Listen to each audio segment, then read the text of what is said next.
render louvores a Ti, toda a honra, toda a glória, todo o louvor, todo o domínio, todas as ações de graça, todo o levantar de mãos, todo o dobrar de joelhos, toda lágrima, todas as ações de graças pertencem a Jesus. Ele é o princípio e o fim, o Senhor de todas as coisas, o Amém. A Ele, para Ele são todas as coisas. Nós nos prostramos diante da Sua majestade e suplicamos ao Senhor a Tua porção dessa noite, para que possamos sermos edificados pela Tua poderosa palavra. A Tua palavra tem nos sustentado, Senhor, até hoje. Se esse grupo tem prevalecido, é porque a Tua palavra tem sustentado cada uma de nós. Te agradecemos por cada um, no nome de Jesus. Amém. Obrigada. Quando Charlene me fez o convite, eu havia feito um devocional com essa palavra que eu vou compartilhar com vocês.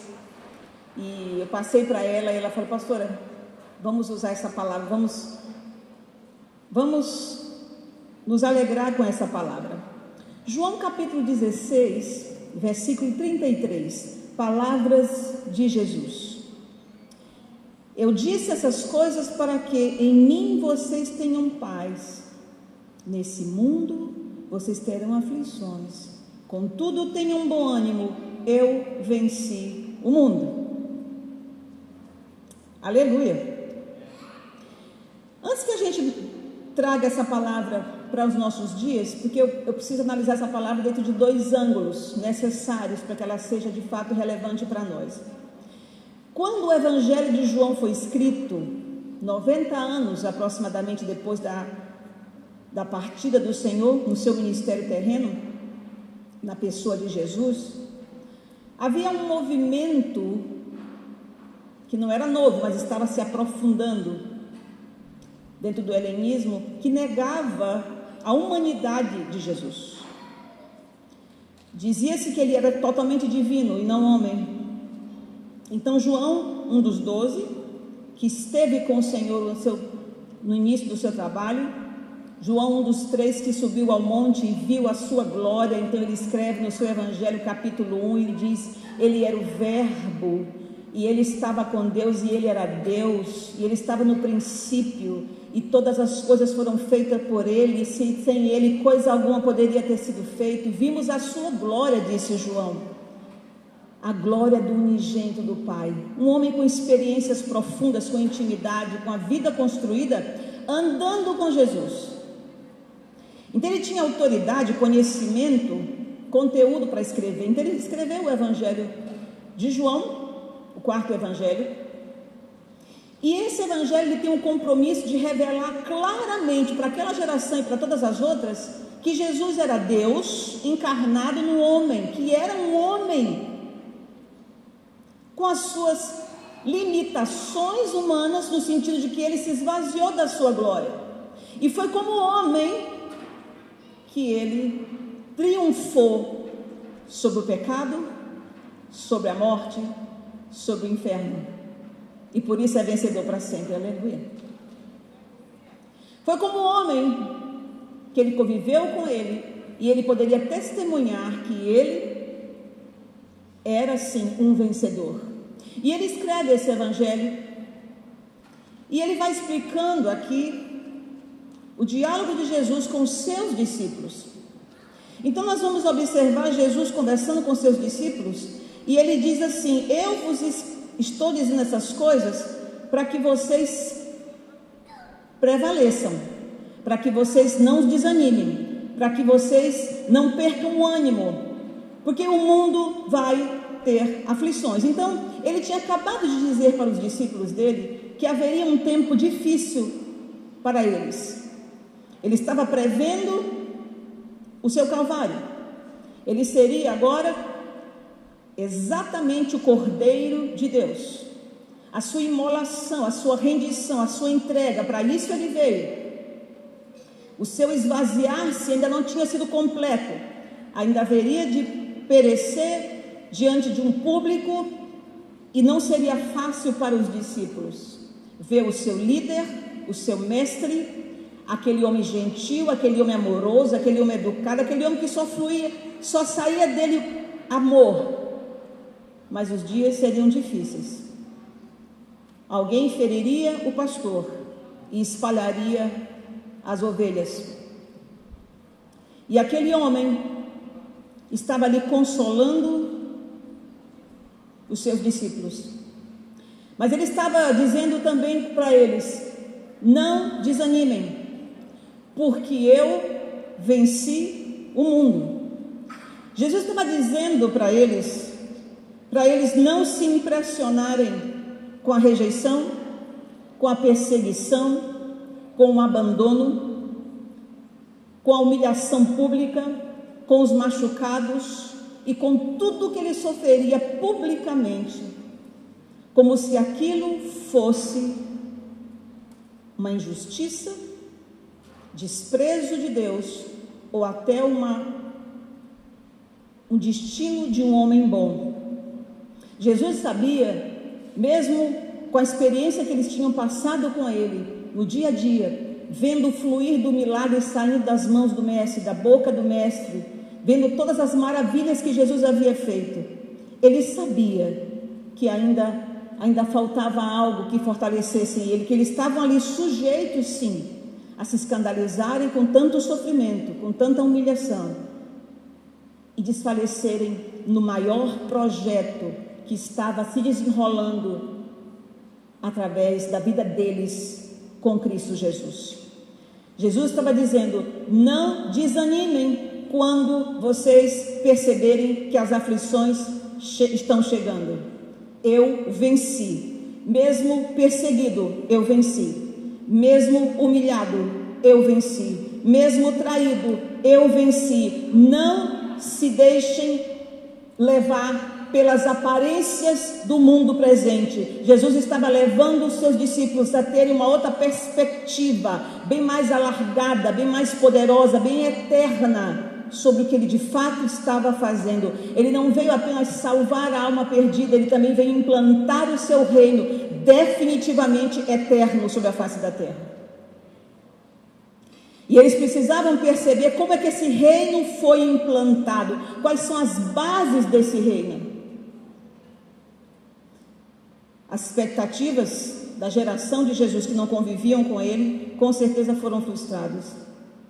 Mas aqueles que estavam na intimidade de Jesus, tinham o conforto de Jesus, ao dizer para eles: não desanimem, porque o que eu vou passar, Deus está no controle de todas as coisas. Está escrito desde o começo, antes de Moisés, eu sou.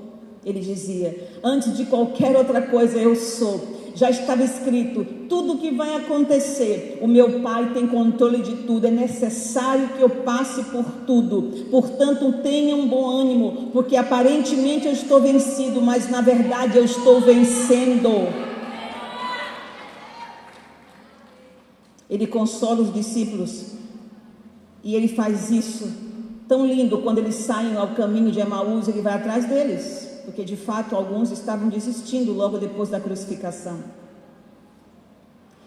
Eles não poderiam ser vencidos pelas circunstâncias, porque Jesus já havia avisado. A preocupação dele com aqueles que estão com ele é grande. Ele é responsável por todos aqueles que ele chama, por todos aqueles que ele edifica, por todos aqueles que ele tem um propósito. Nada disso é discurso, é a obra eterna de um Deus que trabalha. Os discípulos não poderiam perder o ânimo, porque isso era apenas um começo. Eles não poderiam sair antes de concluir o filme. Devido à sua extrema entrega, a partir do que haveria de acontecer, coisas impossíveis passariam a existir. Jesus estava ensinando a eles verem as coisas segundo a ótica da Escritura, isto é, ótica de fé. Ele faz isso muito bem, e ele disse o seguinte, que a partir da sua vitória, aparente derrota, ele formaria uma rede sobrenatural que unirá povos de todas as línguas, raças e nações. E esse povo unido em seu nome seria a maior autoridade que já houve sobre a face da terra. Ele está se referindo à igreja. O que parece a derrota era o início de um reino inabalável. Jesus foi o homem que mais fez conexões, que mais acreditou no trabalho em rede, porque a igreja dele não tem placas. Aleluia! E o que eu posso dizer para nós a respeito desta palavra que tanto consolou os discípulos do Senhor? Como é que ela é relevante para nós? Nós que estamos vivendo nessa geração, e a nossa mestre de cerimônia citou o surpreendente, nem tanto, mas diferente momento que toda a terra vive. Toda a terra, vivemos para ver isso, está vivendo um aperto. Quem conhece as Escrituras sabe que vivemos como que o princípio das dores. Muita gente não sabe para onde vai, então há uma pressão que tem levado as pessoas ao desespero, um descontentamento, claro, uma insegurança que oprime, um desconforto, uma incerteza preocupante. Estamos todos no mundo todo, debaixo dessa angústia da incerteza. Nós somos surpreendidos com isso. Uma circunstância paralisadora, por causa do medo que envolve a questão da pandemia. Muitos estão desanimados, muitos estão oprimidos. As aflições que Jesus falou, não somente pelo seu Calvário e o impacto que os seus discípulos iam sofrer, as aflições do mundo, elas se avolumaram, as aflições têm se multiplicado. O que faremos?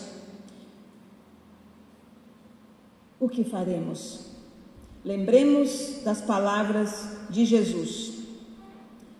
Ele disse: eu tenho vos dito estas palavras para que em mim vocês tenham paz. Jesus estava dizendo: eu sei quem eu sou, eu sei quem é meu Pai, eu sei o que estou fazendo e por isso eu tenho uma paz que o mundo não tem. E ele disse: o mundo vai oferecer paz, vocês não precisam de nenhuma oferta que o mundo tem, porque a paz que me move, a paz que me sustenta, eu dou para vocês, por isso vocês também vão vencer. Não há nada que ele peça que ele mesmo já não tenha feito. Ele é a nossa inspiração, não apenas o ícone, mas ele é a base que sustenta todo o bom ânimo. Ele é a base que sustenta toda boa, intencional movimentação para o bem. Ele sabia quem ele era. A nossa identidade nos sustentará em tempos de adversidade. Eu lembro quando eu fui chamada aqui para participar de uma roda de conversa, no ano de 2019, Charlene me convidou, eu disse que sim, confirmei que viria. E eu fui surpreendida com uma aflição, quando eu disse sim para ela. Eu não sabia, mas o meu marido estava com um câncer terminal. E nós estávamos no hospital. E eu prometi que estaria com as mulheres extraordinárias. E porque eu disse para ela: Charlene, conectar mulheres, não importa qual a placa das suas igrejas, é um trabalho do reino de Deus. Sozinhas nós ficaremos com boa vontade e cansadas, juntos nós avançaremos de uma maneira poderosíssima, porque Jesus trabalha em rede. Ele ama que nós andemos conectadas intencionalmente para um propósito maior. E eu encontrei mulheres maravilhosas. Eu vim para servir, mas como eu fui servida naquele dia. Eu saí do hospital cansada, mas eu fui ao cabeleireiro, porque eu sabia que vocês estariam lindas e eu queria estar junto com vocês. Eu me arrumei e vim. Deus sabe como foram os meus passos naquela noite, mas eu vim. Ouvi a palavra, acho que da Gabriela, não me lembro. Que palavra maravilhosa, fui tão fortalecida. Participei do bate-papo junto com a Gardênia. E nesse dia eu conheci uma das mulheres que fizeram tanta diferença para mim esses dias. E a gente começou a caminhar. De vez em quando eu estou junto com elas nessa palestra. Mas, o que eu estou dizendo isso para vocês? Eu sabia que eu estava debaixo de uma grande e única, como nunca tinha passado, aflição. Mas o meu general nunca deixou de estar na minha frente.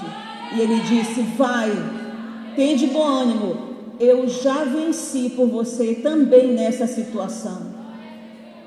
Sabe, queridos, a igreja precisa saber andar no sobrenatural mais do que nunca.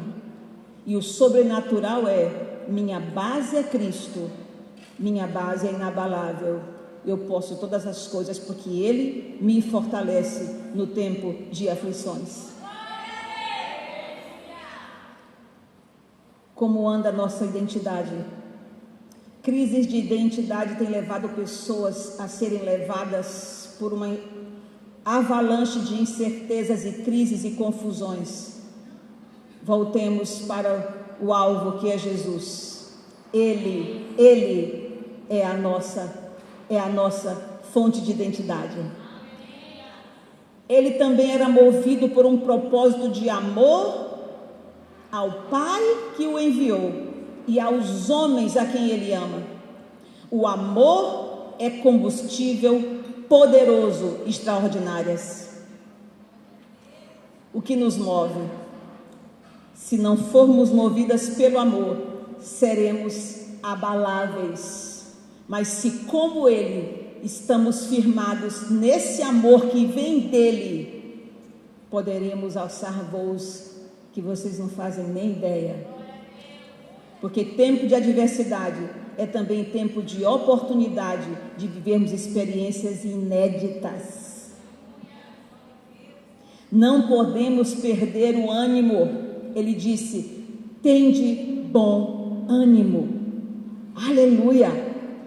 Porque existe algo bem maior que vai chegar, assim como foi naquele dia onde Ele preparou o coração dos seus discípulos. Muito maior do que os nossos medos, muito maior até do que nós mesmos. É o reino de Deus que está se expandindo através de homens e mulheres conectados, que conhecem a sua identidade, sabem o seu propósito e fazem por amor. Deus está escrevendo novas histórias e nós somos chamados para fazer essa diferença nesse momento na história da humanidade.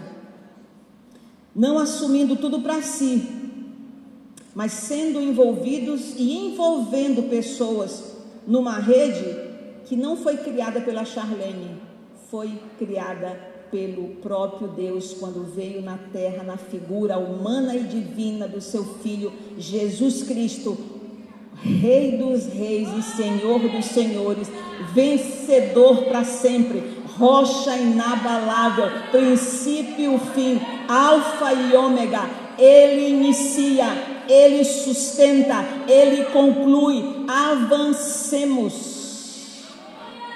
Vai dar tudo certo. No mundo, não vamos nunca deixar de ter aflição. Tende bom ânimo. Jesus venceu, a sua igreja também vencerá. Aleluia. Louvado seja o nome dele. Quero encorajá-las a avançar, a continuar crendo, a se ombrear e conectar o maior número possível de homens e mulheres para fazer o bem e para proclamar a verdade inabalável do Evangelho nesses dias de grandes adversidades. Deus abençoe todos. Fiquem na paz de Jesus. Aleluia. Obrigada, queridas.